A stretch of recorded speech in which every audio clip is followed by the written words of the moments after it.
Hi everybody, ni hao. Today we're going to be talking about smart contracts, the future of how smart contracts are going to be applied to both various societal concerns and peer-to-peer transactions, and therefore, their individual use. I think one of the main things to keep in mind about smart contracts is how they are evolving in terms of how they're built and all the different areas that they're now covering.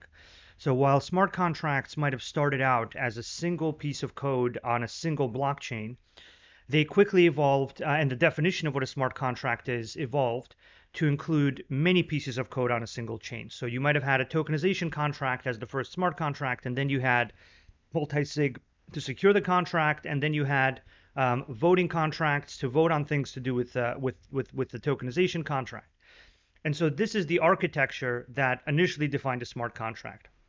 Now, with the appearance of various financial agreements and in decentralized insurance and various other more advanced use cases, the definition of a smart contract is actually various pieces of on-chain code and various trust-minimized off-chain systems in the form of an Oracle network.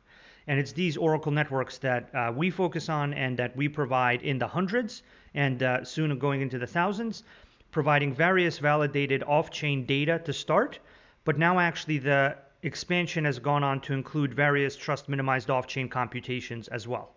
So the definition of what a smart contract is basically continues to expand, while starting out with one contract, moving on to multiple contracts on a single chain. Now it's multiple contracts with multiple Oracle networks providing different pieces of data, different computations, random numbers, various inputs that the contract needs.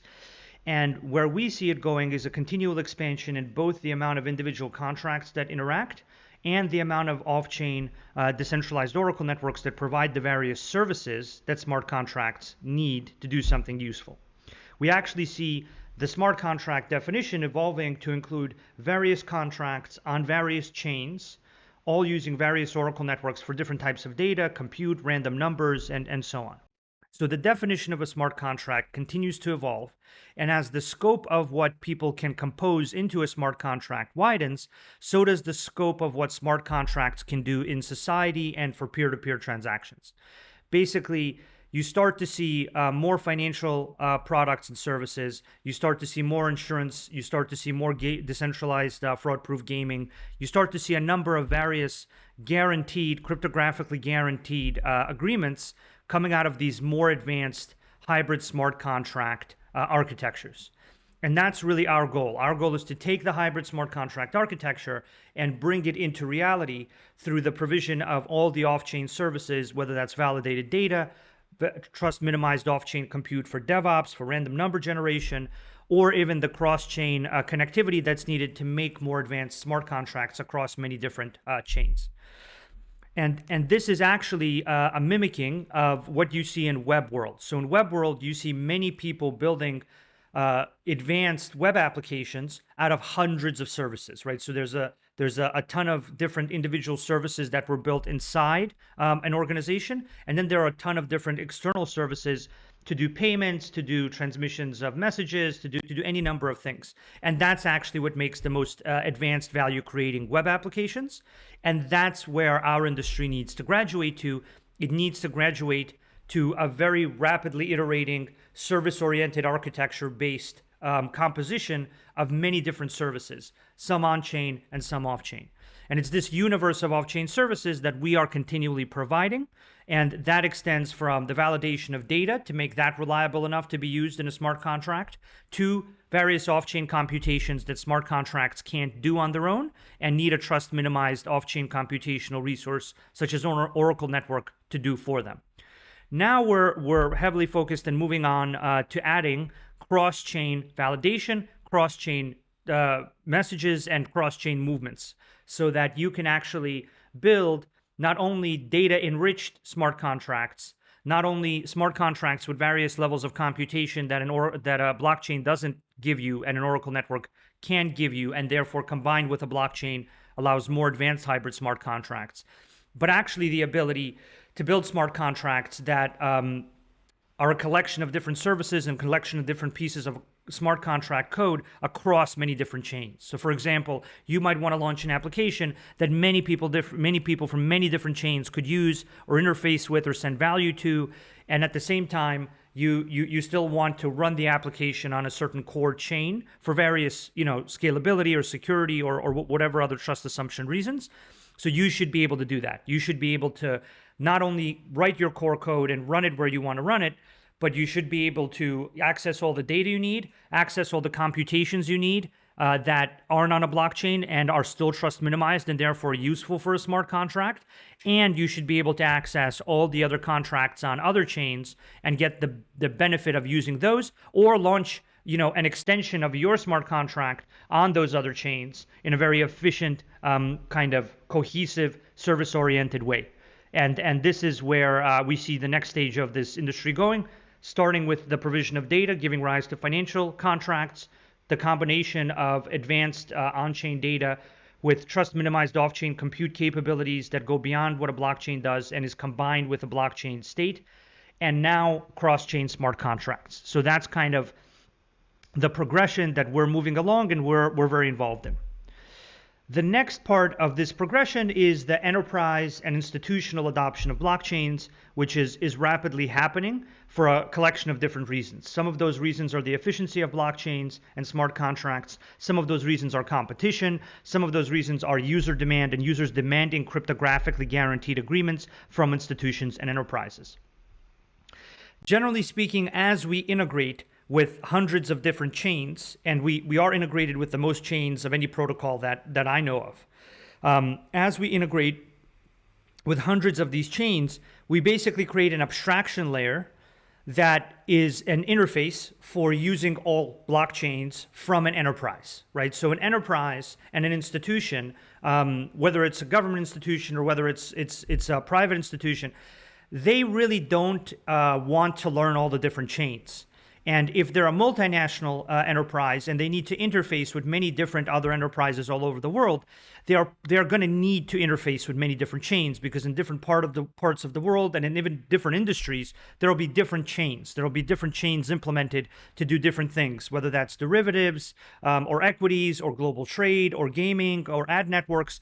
There will be a big fragmentation for a number of years still, where different verticals have different chains that they gather around, and different geographies even have different chains that they tend to gather around.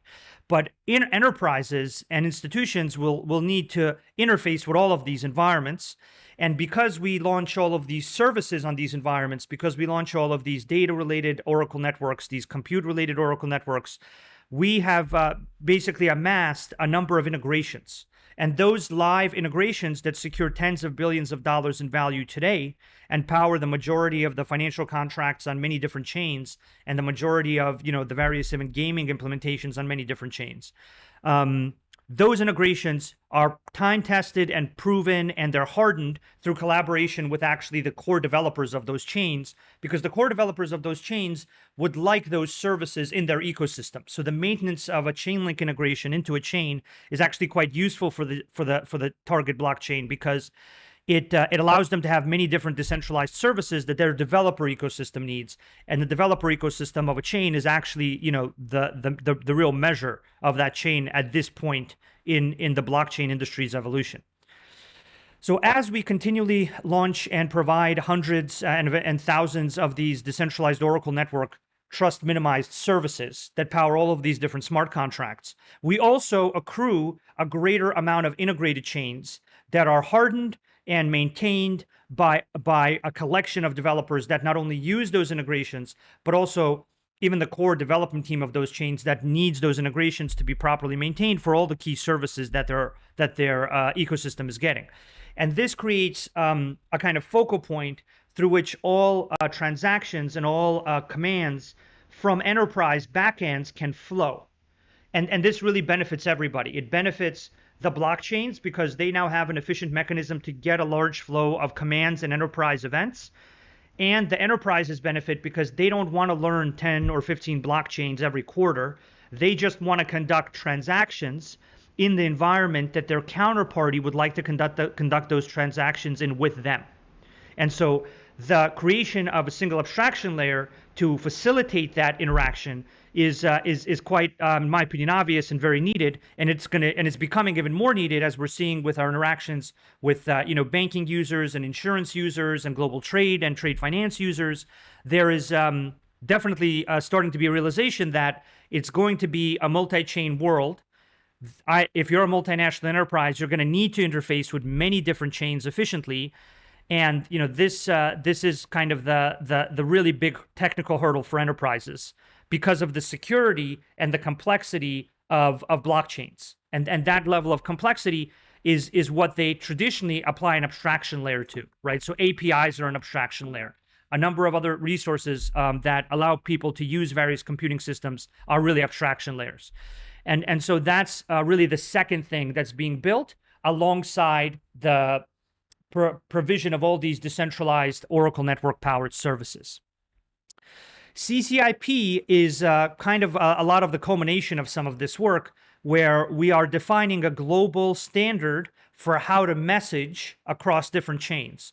And the important nuance here is messaging, right? So CCIP is the Cross-Chain Interoperability Protocol. It's not just about moving, any kind of value or tokens or something. It's about actually moving, those things and messages, because messages are actually at the core of how most financial systems and most computing systems work, right? Messages can convey commands as well as instructions about how to move tokens or value.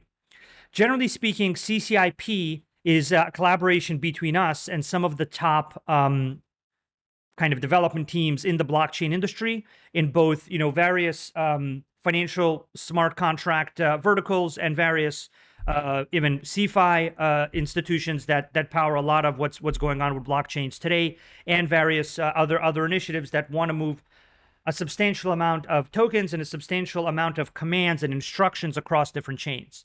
And one of the real benefits of focusing on messaging is that you actually have a dynamic where you can send whatever you want to send that is going to be moved onto a different chain, but you can actually send the commands of what to do with what you've moved, right? So you can move some kind of token or an NFT or whatever you'd like, or a central bank digital currency, but then you can also attach commands to that central bank digital currency or token or NFT, and you can tell the bridge what to do with it.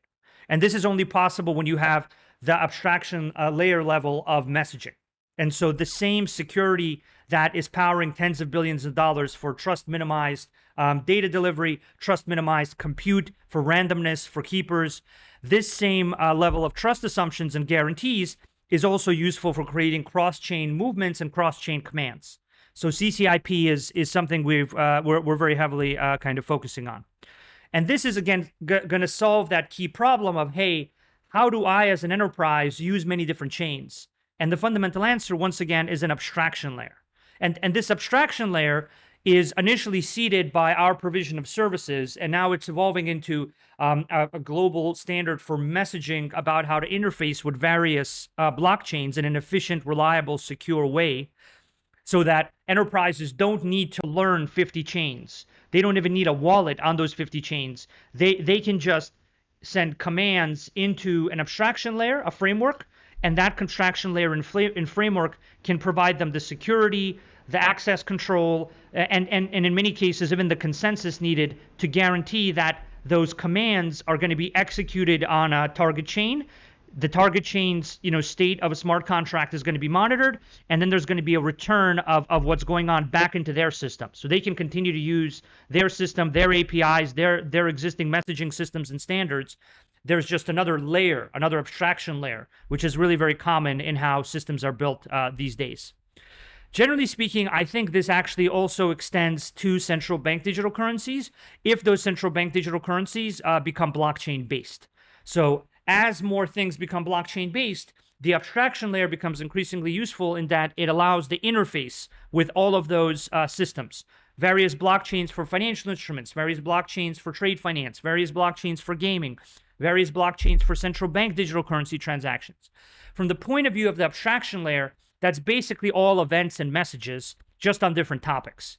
And so in addition to the creation of all of these decentralized services, as those decentralized services become integrated, you have an abstraction layer that also forms. Thank you very much for your interest in this, and excited to be meeting many of you at some point soon. 谢谢。